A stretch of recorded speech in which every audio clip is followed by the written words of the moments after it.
It is a debate with no easy answers, but a simple question. What is the greatest era of mixed martial arts ever? What a finish! What a finish!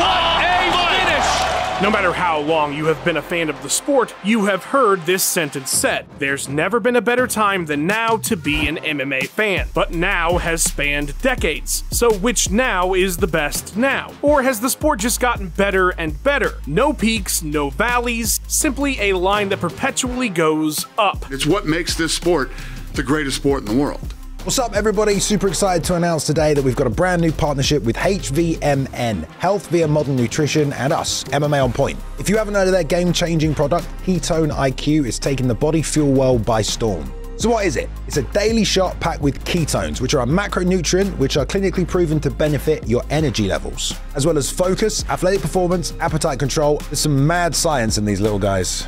We've been implementing it into our daily routine, pairing it with coffee in the morning, and it's been helping with anything from script writing, editing, or even just coming up with ideas around the office. I mean, look at Luke. Look at him go. He's editing like a madman. It doesn't have any sugar or caffeine, and so after drinking it every day, we've kind of just noticed a sort of consistent energy level throughout the day, really. They do say ketones are 28% more efficient as a fuel than glucose alone, so I believe it. If you're the kind of person that drinks energy drinks or coffee all day long, you might want to consider this as an alternative. It's a lot healthier and just evens you out throughout the whole day. Definitely no spikes or crashes with these guys. If you guys want to try it at home, go to hvmn.com and at checkout use the promo code MMA On Point and you get 20% off. If you're interested, go ahead and give it a try. They've got a 60-day money-back guarantee as well. I'm Tommy from MMA On Point. A huge thank you to the biggest channel supporters and our Hall of Famers. Let's try to settle this debate. A clarification to start here, I do not mean the best era in terms of talent. Like all sports, there are perpetually upward trends in that regard with rare exceptions. I'm talking about the best era to be a fan of mixed martial arts. But what is an era in this sport? Well, that's almost as debatable as the topic of this video, and unfortunately there's no Microsoft Encarta for MMA to tell me the exact start and end date of each significant time period. But hopefully the hundreds of thousands of words I've written about MMA over the last decade will help us narrow them down.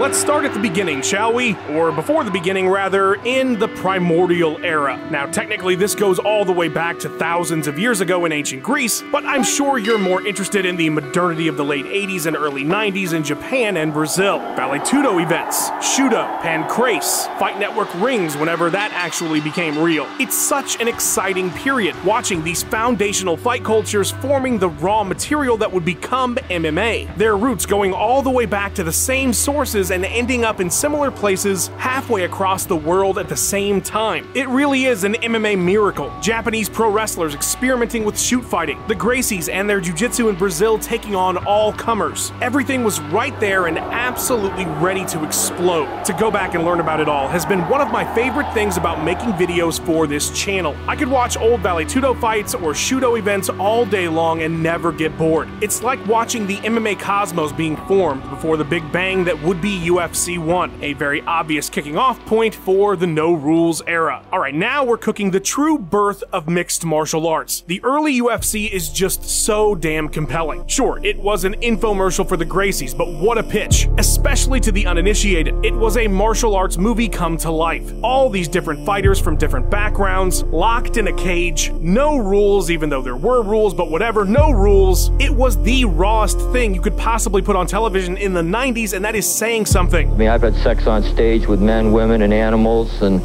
everything in between. Everybody from that era has a story about somebody coming over with a VHS tape that didn't have a label and it turned out to be UFC 4. You felt like you were watching something you shouldn't be watching. And the presentation. Say what you want about where the sport has gone and whether this era was good for its image, but truly, those early events looked like a video game. It's just so much fun, and we were learning so much about the ground game, about how fights really work, and yes, the no rules era doesn't have a ton of great fighting, but it did did have legends like Hoist and Ken Shamrock and Dan Severn, and it was just so damn fun to watch, even when it was bad. Unfortunately, it was a bit too much fun because it led to the Dark Ages. Yeah, all that marketing about no rules and people maybe dying, it essentially destroyed MMA in the US by UFC 12, as most states wouldn't allow fights and most pay-per-view providers wouldn't air the stuff. It's a kind of pornography. I mean, it's taking pleasure from something that shouldn't be seen. This is just one step away from what the Romans were doing with gladiators 2,000 years ago. It's really human cockfighting. There's a terribly dangerous sport in which people could be permanently damaged or actually killed in the ring. It's a race to the bottom. I just think it's barbaric. It was nearly impossible to watch. Even home video releases stopped by UFC 22. So basically nobody saw these fights until years later unless they were tape traders like eventual matchmaker Joe Silva. That said, did anything good come from the Dark Ages? Yes, it actually helped save the sport in the US because in a desperate attempt to regain sanctioning and market availability, UFC owners SEG implemented weight classes, standardized gloves, stopped the one-night tournaments, helped develop the unified rules of mixed martial arts. Essentially, the modern version of the sport was born of this era, as was the mixing of styles with guys like Maurice Smith. Randy Couture demonstrated the dominance of Greco-Roman, Vitor Belfort, Frank Shamrock, Pat Miletich and his fighting system, the beginnings of Tito. It's fascinating to go back and watch now and see everything coming together like it was, with guys that are now legends of the sport. But as the UFC lay dying for 4 years, something else was happening on the other side of the world. The Pride Era.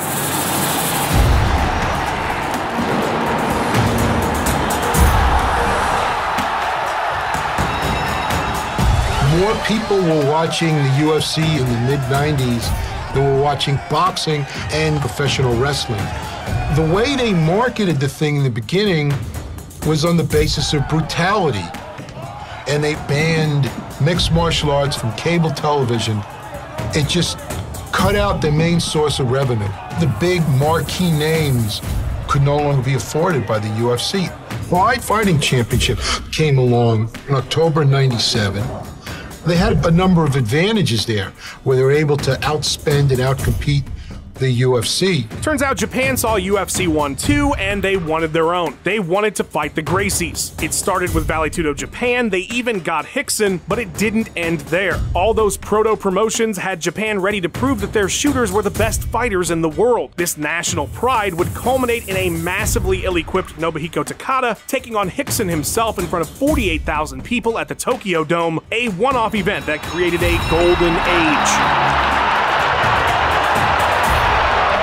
Because while MMA was an absolute squalor in the US, Pride FC was thriving. They had all the best fighters because they could actually afford to pay them. Gangsters do have cash. They had these massive events. The scale and spectacle on display in Pride is still unmatched today. Their unique take on the rule set and their use of a ring instead of a cage, along with their fascinating booking of freak show fights mixed with top-tier bouts, and of course those glorious tournaments, made Pride FC just the greatest thing ever. Fedor, Big Nog, Crow Cop, Vandy, Sakuraba versus the Gracies, Shogun, Rampage, Bob Sapp. I seriously want to stop saying words right now and just go watch a bunch of Pride. Shut the fuck up! For many, it was the peak of the sport, a decade-long run that took MMA to heights that nobody could have possibly imagined when all of this was forming back in 1997. In the middle of that run, though, something happened back in the US. That dying promotion, the UFC, a bald guy and his billionaire buddies bought it to kick off the Zuffa Era. Now mysteriously sanctioned in Nevada and back on pay-per-view as they desperately needed, the UFC was ready to make a comeback. The branding changed, the attitude changed, they were marketing hard to what would ultimately be their longtime strongest demo, males 18 to 34, and while the Fertittas were hemorrhaging money to keep this thing alive because still nobody was watching, they were making some damn smart moves. They increased the production value massively. They got themselves hooked up with cable TV sports shows. They marketed the shit out of Tito Ortiz and Chuck Liddell, who both just screamed 2002. I thank everybody just for coming out and supporting us. Just waiting for this fight for a long time. Got your back, Chuck! Yeah! Thanks everybody. So thanks for coming out. They bolstered talent like Randy Couture, BJ Penn, and Matt Hughes. They brought back legends like Ken Shamrock. The UFC was the right kind of edgy and hip again, just like it had been a decade earlier. They were taking all the right steps, all the pieces were there. The UFC that would explode in popularity was the UFC of this era, and they were right on the cusp as they neared bankruptcy. The hugely successful days of 300,000 buys have not returned. Since we've taken over and we're back on cable now, our average is between 50 and 60, called 55,000 buys. Expectations were coming back to pay-per-view, we're going to get the 300,000 viewers that we once had. That hasn't proven to be true at all. So expectations on the pay-per-view have fallen short, and I think it's going to take some time before they reach the, that 100,000, 150,000 barrier that they need to start being successful again. All they needed was a spark, and they got it. This is the true story of 16 strangers picked to live in a house and have their lives taped. To find out what happened when people stop being polite and start kicking the shit out of each other. Okay, why don't you knock me out? The Ultimate Fighter. 16 guys vying for 2 contracts in the UFC, living together, training together, and fighting each other. It's difficult to fight your friends. I'll take him down, pound his ass. The Ultimate Fighter. Premieres Monday after Raw, only on Spike TV. The Ultimate Fighter reality show, along with the epic fights and interesting personalities that came with it, would be the catalyst for the UFC's newly found popularity and would create a wave of success unlike the sport had yet seen in the US. The year previous, the UFC only put on 5 events, but with the added Spike TV Fight Night cards, they doubled the year of the first TUF season. In 2006, they would double again. The stars of the Zuffa era were now mega stars. Welcome to the program, Chuck. How you doing? I'm doing great. Hi, Amy. Hey, this is Anderson Era. Oh! So big and strong. Yes, he is. You've been hit a couple of times in the ears. I see that. Is that what happens when you do the Ultimate Fighting? You get smacked in the ears? I got to use some wrestling. Boys.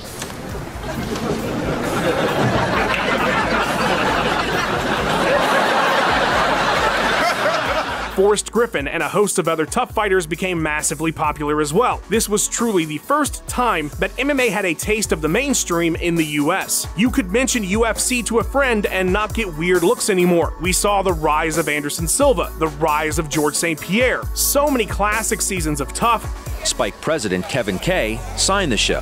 When you were the first to take a risk on this sport. Yeah.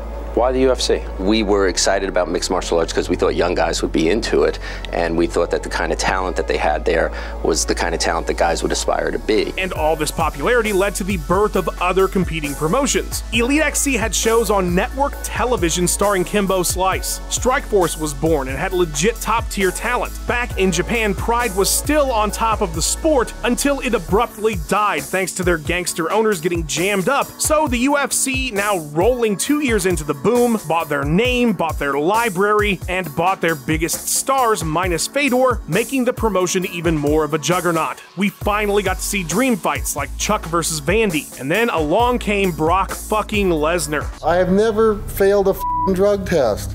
At first, White doubted any WWE star could do well in a sport where the outcome isn't scripted. They're athletic and those guys are in great shape, but I wouldn't call it competition. Coming over to mixed martial arts, it's a big jump. UFC 100 would do 1.6 million buys. The UFC expanded into smaller weight classes with the acquisition of the WEC. Chael P. Sonnen changed how the sport is promoted. When I beat you in Brazil, I'm going to leave a whole lot richer, but I'm not going anywhere until that old lady makes me a steak for dinner. All of this would culminate for a deal with network television, a 7-year partnership with Fox Sports. Hello and welcome to Studio 2A at the Fox Network Center. I'm Joe Rogan and I'm very excited that you're able to join us today for this historic moment for Fox Sports and the UFC. When the dust had settled on the boom, the UFC was the only thing left standing. They'd purchased Pride. Pride's replacement in Japan, Dream, was dead. They bought Strikeforce. There was nobody left. It was time for world fucking domination. Velasquez, Aldo, Jones, St. Pierre, Silva, Cruz, Johnson. The era of world domination season kicked off with one of the most dominant groups of champions the sport had ever seen. The level of greatness in the UFC was no longer in question. Truly the best of the best fought there, and for the first time ever that included women, thanks to a rising star that would flip the sport on its head in the next 2 years, alongside an Irishman that nobody saw coming. But before we got there, so much happened. The UFC nearly doubled their events per year, peaking at an absurd 46 in 2014. GSP left. Silva fell. Dillashaw became champ. We learned about TRT just long enough for it to get banned as Vitor Belfort tore through the middleweight division. Chael Sonnen, so massively influential in the previous era, would be forced to retire temporarily due to PEDs. The brief period after the tough boom truly felt like it was the peak. Like there was no way that MMA could get any bigger. Man, were we wrong, because Ronda and Conor would turn out to be megastars on a level the sport had never seen before and very likely will never see again. And the SP goes to, please don't beat me up, Ronda Rousey.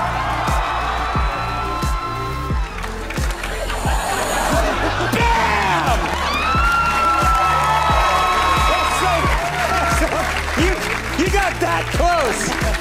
I wonder how Floyd feels being beat by a woman for once. Wow. I'd like to see it pretend to not know who I am now.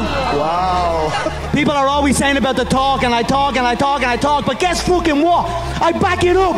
I back it up. This wasn't MMA famous. These two skyrocketed the sport into the mainstream era. Everybody was watching Ronda Rousey and Conor McGregor fight. Everybody. People you didn't even think knew what MMA was, they were watching Ronda and Conor. Record numbers, massive shows, and with all this new mainstream attention, the UFC tightened the ship up. Drug problem? Not anymore. We're partnering with USADA. Fighters are walking out with Condom Depot written on their ass and getting money for it? Not on our watch. Sponsors are done, and everybody is wearing uniforms we just made a big money deal for with Reebok. We didn't know it at the time, but Zuffa was preparing to sell the UFC, and at the very peak of Ronda and Conor mania, right before a little bit of a dip, they made their move and sold the promotion to Endeavor for over $4 billion. Ronda would disappear, double champ Conor would go box Floyd Mayweather, although he would come back for the biggest pay-per-view in UFC history. In the absence of these stars, though, there was still so much great talent competing in the UFC. This is the era of the Jones-DC rivalry. The rise of Stipe Miocic, Joanna Violence, Tyron Woodley, Bobby Nux, Triple C, and Khabib Nurmagomedov. Bisping had his storybook title run, and then it was ended by the storybook return of GSP. The women's divisions were expanded on. All of this massive mainstream success would culminate in the biggest shift in the UFC's business model in nearly 20 years when the promotion partnered with the worldwide leader in sports to kick off the ESPN era. The UFC has a new home on TV. ESPN has secured the television rights to the UFC. The network will broadcast up to 30 events each year and will pay the UFC close to $1.5 billion over the life of the contract. No longer was pay-per-view the end-all be-all of the business. The world was changing. Everybody was cutting the cord. Streaming was the future. And for the UFC, the rights deal to air their product on ESPN's new streaming service was a jackpot. Truthfully, streaming was for all of MMA, as other brands like One Championship, Bellator, and the PFL all saw major opportunities emerge to vie for the #2 spot in the sport with the rise of all these platforms. Mixed martial arts was more accessible than ever. That said, you had to have ESPN Plus to even buy UFC pay-per-view now. The middleman was gone. The buy rate not as important anymore. The volume of content was what mattered, leading to the rise of the Contender Series and overloaded fight nights starring many of those Contender Series fighters. Which isn't to say that the product wasn't great still. Jorge Masvidal set the sport on fire. We saw the rise of Kamaru Usman and Israel Adesanya. John Jones stepped away, leaving a black hole at light heavyweight. Conor returned ever so briefly to shoulder check cowboy. Volk won the title. Things were honestly going pretty great in the early goings of this new era. But right after it had truly begun, it was forced to an abrupt end. You know, we have no choice now but to postpone these fights. So we're postponing the next 3 events, and we're hoping that this all clears up. by April. That's right, it's time to talk about the pandemic era. With the whole world shutting down due to COVID, the UFC lost an unprecedented 5 events in a row, eventually bucking the trend of other sports and firing things back up right in the middle of the pandemic, primarily in their home facility of the Apex with 0 crowd. In fact, minus a few events with very small crowds in Abu Dhabi, for 45 straight shows, the UFC would fight in front of 0 fans in near absolute silence but for screaming coaches. Worried that shutdowns could happen at any time in the US, the UFC partnered with the UAE to create Fight Island in Abu Dhabi, one of the best marketing campaigns the promotion has ever thought up for something that honestly was kind of trivial. While this time period was rife with fight cancellations, we also saw some truly amazing stuff. Justin Gaethje finally ended Tony Ferguson's run. Khabib retired as the champ. Stipe retired DC and then fell to Ngannou. Izzy cemented his legacy at middleweight. Figgy and Moreno kicked off their rivalry. Max Holloway went God mode. Conor and Dustin was a massive hit. All of this in a very brief time period that honestly felt like decades. Finally, in April of 2021, the UFC for the first time in over a year went back to full arena shows for Usman Masvidal 2. Despite the hardships, the UFC was doing better than ever somehow and came out of the pandy primed for the modern era. Arena record. Broke the arena record. The new arena record broke our own record. The arena record. 8 of 8 pay-per-view sellouts this year ever since we brought fans back. 14th consecutive sellout. 21 consecutive sellouts. 27th consecutive sellout. So here we are. It's today. Hello today. If this video were a map of the mall, the modern era would have an arrow that says you're here above it. After the pandemic, the UFC went full speed ahead, and their value since the sale to Endeavor had tripled. They decided to keep on using the Apex Center for Fight Night cards, likely saving them tons in costs. They doubled and tripled down on the Contender Series signings, on Conor still Conoring. Tough returned. The UFC's parent company bought the WWE and merged them together to form TKO. Now, what will define this current era is yet to be seen, but if there's anything about this brief history of the sport that I just ran through that holds true, it is that change is constant. Alright, so now that we're all on the same page about literally everything that's ever happened, what is the answer to the question that started this entire piece? What is the best era of the sport? Now, I'm guessing that you're sitting there with an answer, but I'm also guessing that you're sitting there with a different answer than me, than Balian, than Jason, or Tom, or Luke, or Max, or any number of other fans of the sport who have come across this video. The question of the greatest era in MMA is one of those bar topics. You sit there with your buddies and you have a few brewskis and you debate. You know what I feel like?